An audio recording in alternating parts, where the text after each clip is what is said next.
like your child gives up pretty easily when they can't figure out a puzzle, when they can't figure out a new toy. They are frustrated. They want to cry, they want to throw it away, or they just say that I'm not interested, and they move on to something else. As a toddler mom who's raising a screen-free or sugar-free homeschooling my kiddo, I have realized that perseverance doesn't really come naturally. With this generation, I feel everything is handed over.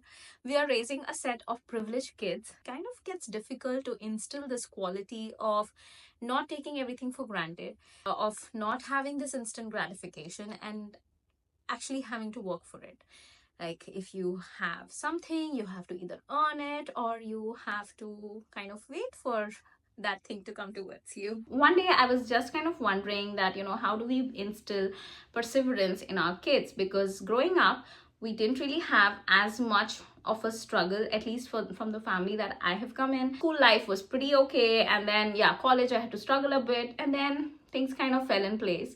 But as a parent who's trying to consciously bring up kids, who are confident, who have perseverance and resilience and all this grit that we want our kids to have so that they don't fail, it got me wondering, and I was looking through certain resources, a couple of books, and these are the things that I think I have learned and I wanted to share. So let's get into it. Honestly, in this world of instant gratification, perseverance kind of feels counter culture.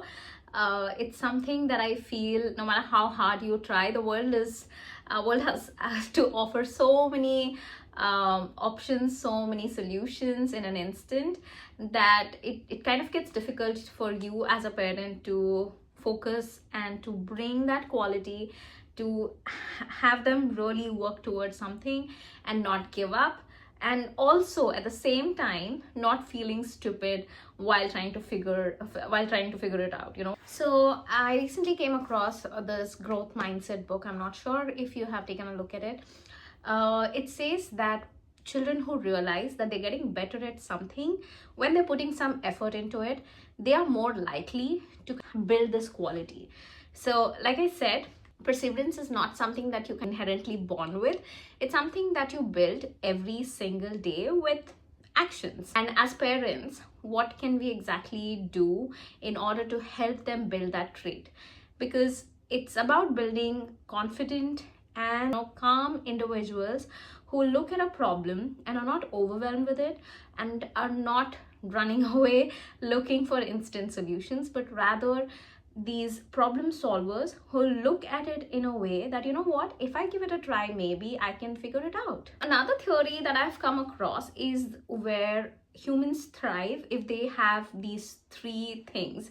One is autonomy, two, it's connection, and three, it's competence. So autonomy is where they feel like they have the choice to try or not. So it has to come from within that they want to try once more. If they fail, it's okay. I will probably ride a bike one more time. It's okay if I'm not able to train better properly. I will try it next time. The second is competence. They feel like they're more capable than that. They have this thing of, I didn't do it as well as I could. It's something that actually brings in onto the question as to what they think they did well and what they think they could improve on. So that is the competence that they self-analyze. It basically brings in the factor of internalizing your own effort. And the third thing is connection, that no matter what happens, we as parents are there. Now, the things that we can do for these three things is we let them try. If they are building a puzzle, like my kid was trying to make a tower and then it was falling over again and again. He was getting frustrated that why is my tower falling over again? I add more blocks at the bottom because he didn't really give it a good base. And then I kind of try to push him and nudge him in the way that, why it's falling. Is it too heavy on the top? Is it too tall? Then I kind of had to prompt him in a very subtle way that maybe it's not stable because there's no enough base. And that's when he started to add more blocks at the bottom.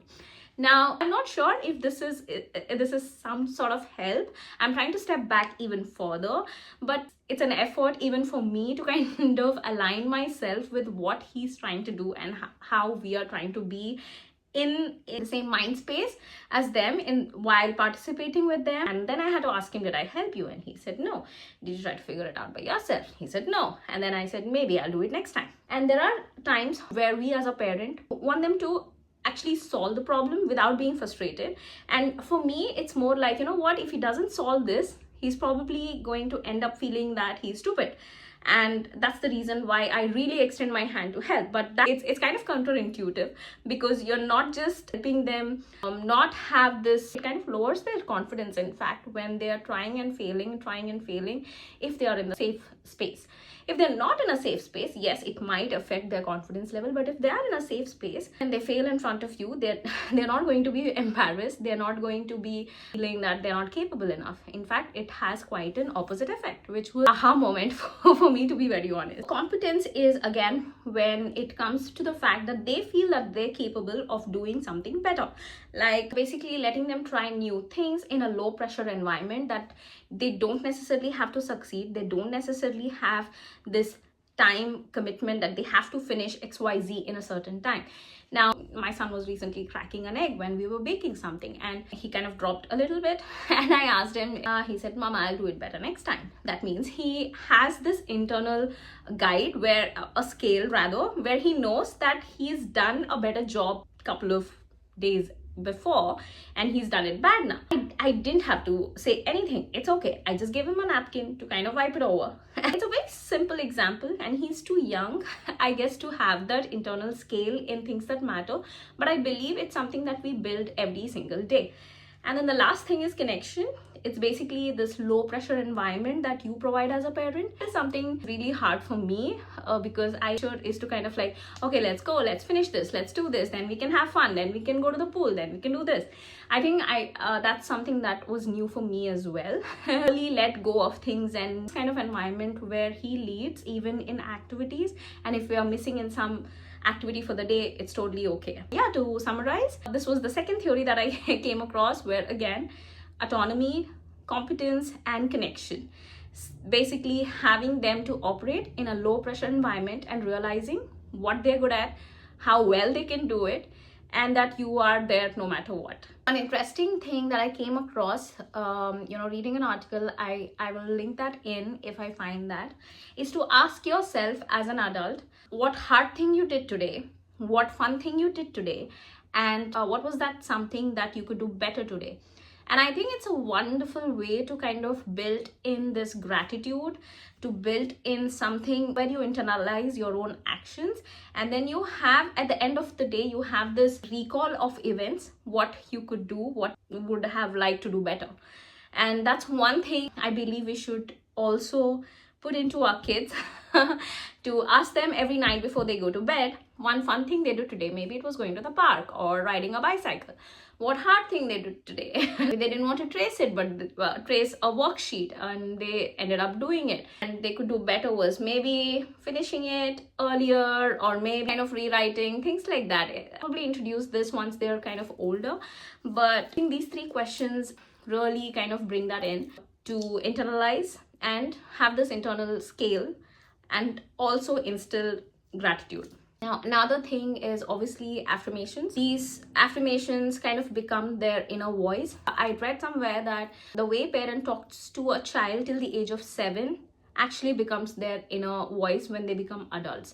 So as a child, if you've been told, especially coming from Indian or Asian families, we have had negative parenting where our parents are like, oh, you can't even be this, you can't even do that, look at somebody else's kid, look at your classmate, and things like that. You're always on a scale of you're the worst, everyone around you is probably better than you. That has become our inner voice as we've grown up and become adults, and as we are trying to break the generational chain, I believe that is something that we can really work on changing and instilling that positive voice inside our kids' head once they become adults, that they are worth it, they can do whatever they want. Of course, there are external factors, but when it comes to result, but when it comes to effort, it's on them.